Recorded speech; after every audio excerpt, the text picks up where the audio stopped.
it's going to be a different kind of video. I just got my new wall scrolls. Well, I didn't just get them. I had them since the last convention, but I just put them up. So it's just kind of a tour around my room, I guess you could say. So let's look at some of the stuff I have.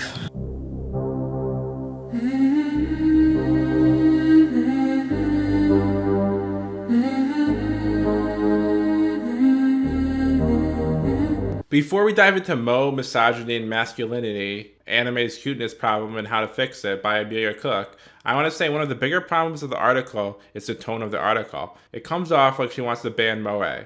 Cook says on Twitter, "People are really keen to read demands of censorship into my request for open discussion and conscious spending." So apparently she is not for censorship. However, she should certainly watch the language in her articles more and realize what she is implying when she says things like giving children messages. I'm not going to address the censorship aspect of the Moe debate just because talking about Moe is complicated enough. The first part when writing about Moe is defining what Moe means. Patrick Galbraith definition, the burning passion for young, cute, innocent anime girls. He continues, the word moe indicates a response to fantasy characters, not specific style characters, types, or relation pattern. Moe is primarily based on two-dimensional images, but it can also include objects that index fantasy or even people reduce to moe characters it approached as fantasy. So Cook's definition is similar to Galbraith's. Moe is an affection towards fictional characters, an emotional response similar to feeling a pull on the heartstrings. It is most precisely used to describe a feeling of wanting to protect and support a character, but over the years its use has broadened to become almost interchangeable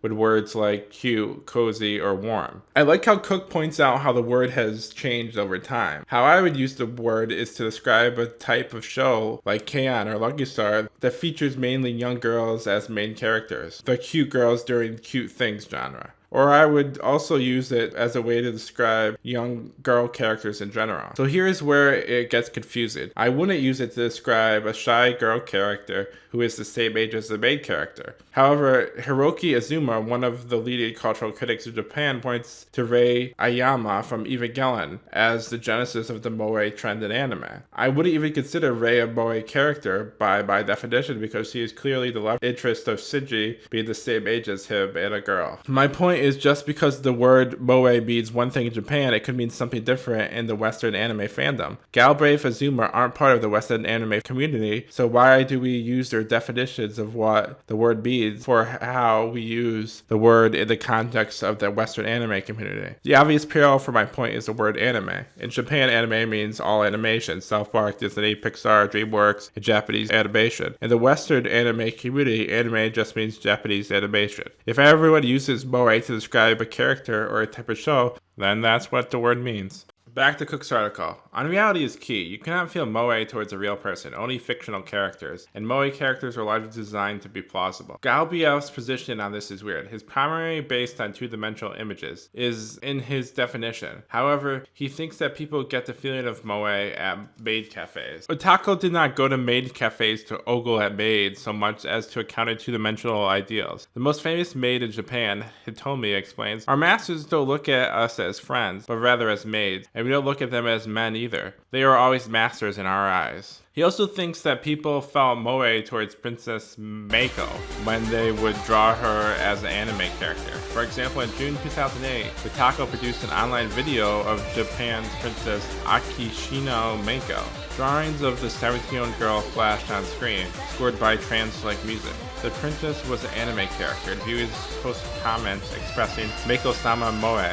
So if you feel moe towards the princess or some waitress working at a coffee shop with creepy customers, then why can't it be used to refer to all real people you have that burning passion for because of their cuteness? Back to Cook's article.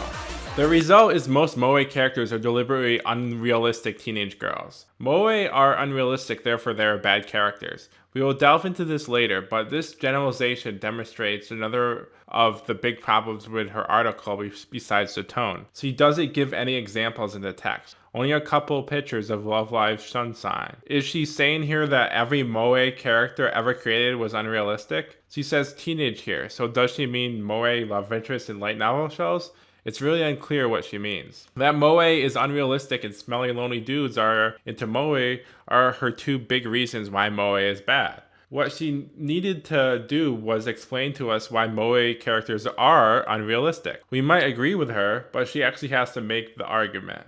What's up with the lollies? This question is certainly the elephant in the room as far as the moe debate goes. Honda Toro, one of Japan's leaders in the taco culture study, is rather spot on with his analysis of lolly aspect of moe. Being young makes them vulnerable, which inspires us to protect and nurture them. The character needs support, love, or care, even if she is strong and independent. If she is not at all vulnerable, then she can live on her own. It would be hard to approach such a perfect being. A girl's approachability is certainly a factor. There is nothing intimidating about an 11-year-old girl. I think some guys would counter with, well, I have a girlfriend. I had a girlfriend for a time.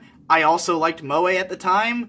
Where are you coming from? That is a counterpoint for sure, but I don't think it refutes Toro's answer. If someone said one of the appeals of High School of the Dead was big breasts, obviously not everyone that have girlfriends would not find the character designs of High School of the Dead attractive just because they have a girlfriend. Having a girlfriend doesn't make you immune to sexual desire. By the way, Cook puts 3 quotes down trying to explain lollies, then she goes on this monologue about misogyny. A little bizarre. Any empathy developed for these female characters is not applicable to women in the real world. Cook has a very bad sense of when the audience will get her point and when she really needs to explain her point so that we get it. I guess here we are back to talking about teenage moe love interest characters. Examples would be nice. She is saying that the relationship the male anime characters develop with moe characters is unrealistic because you know how Hollywood movies and TV dramas are all known for their realistic love stories. All we have to do is name one realistic moe character and half her argument goes up in smokes. Alright, challenge accepted.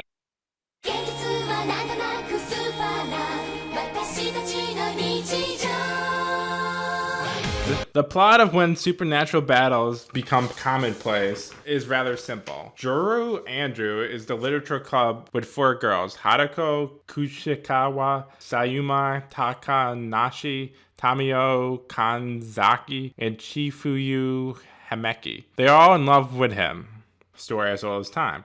So Chifuyu is in elementary school and she has a friend, Monako Kuki, better known as Cookie. Cookie's mad that Chifuyu is spending so much time with the high school literature club and she gets in a fight with Chifuyu. Chifuyu comes to Ando for help solving her problem with Cookie. So Ando comes up with a scheme to convince Cookie that he is a lolicon and he needs Chifuyu at the literature club to satisfy his urges. Surprisingly, this does not work. Meanwhile, Chifuyu has to talk with Haruko and she figures out how to solve her drama with Cookie. Chifuyu buys Cookie a stuffed animal, and Chifuyu and Cookie hug and make up. What is great about this episode is it deals with a realistic problem everyone can relate to. You meet a new group of friends and you have to manage your time between your new friends and your old friends. This episode also is a parody of the typical light novel plot where the main character solves the problem of someone in his harem. Ando fails miserably with his plan, but Chifuyu is able to solve the problem all by herself. So great episode with realistic plot that subverts a trope by having a girl solve her own problem.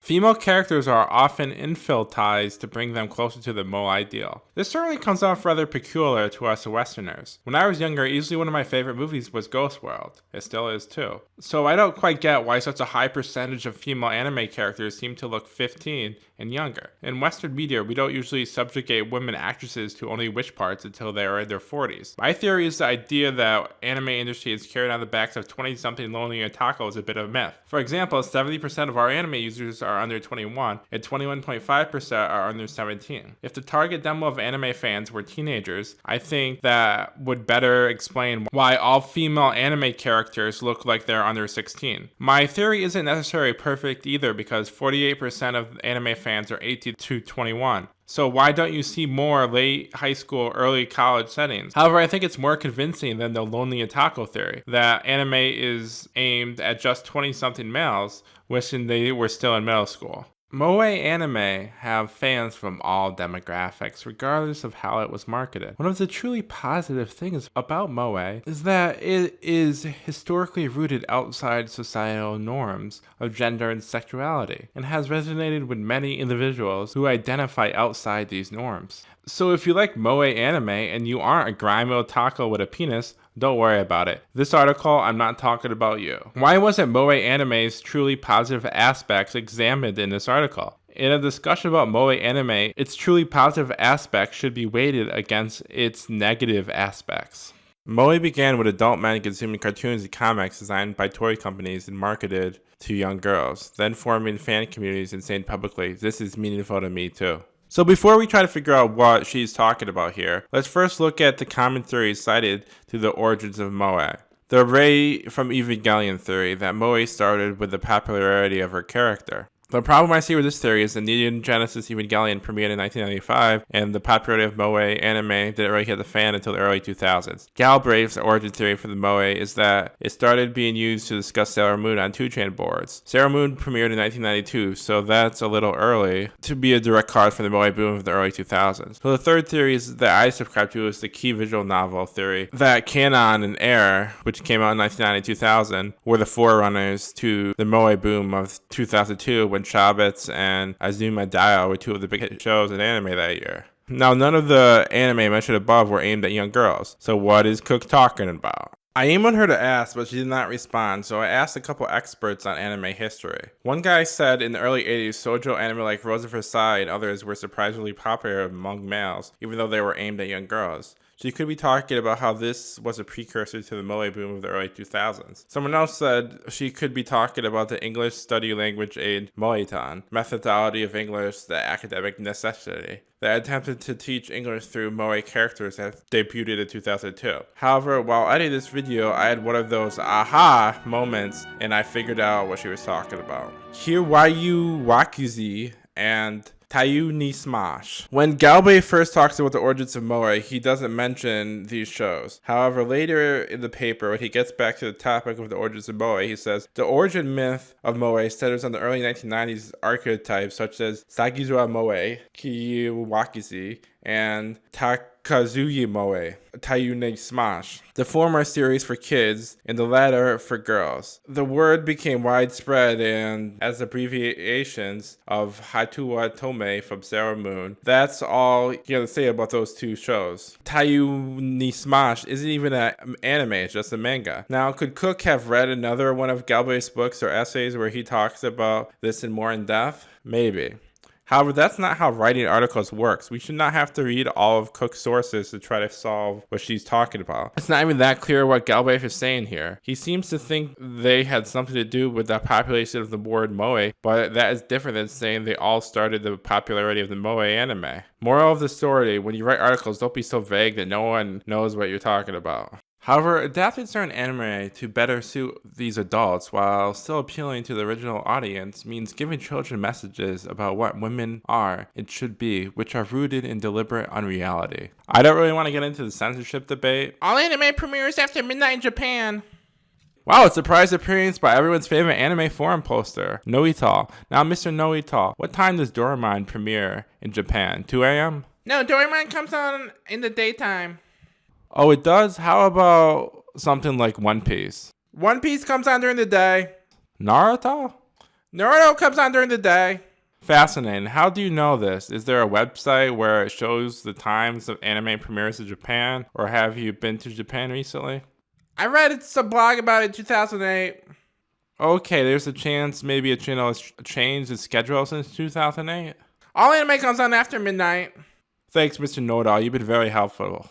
Moments of cutesy clumsiness or misunderstandings only believable from a 5-year-old are so far away from anything I experienced as a teenage girl with female friends my age that it is impossible for me to relate to those characters. So earlier we ponder for this being one of her 2 arguments against Moe. Here's the thing, I usually would agree with her. I like characters' actions make sense within the story. I like when characters act consistently with their character. I don't like characters abandon their character and do actions to serve the plot of the story, or characters who place in the story makes no sense whatsoever. I don't like characters they're so useless and seemingly over there to say their catchphrase. But she doesn't even attempt to prove to us that this is the case with every Moe character. One example, Amelia, you couldn't give us one example!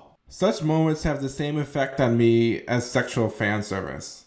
So this is the line that got me interested in the article. I thought she was saying Moe equals fan service, which I thought was a rather interesting hot take. After reading her other two articles for the MarySue.com, I think she just means that she personally has the same reaction to Moe characters as she does characters with unrealistic character designs, which isn't as interesting. Make sure to like and subscribe! See, but I have been swallowing animals one by one. In every bowl of soup I see lions and tigers. What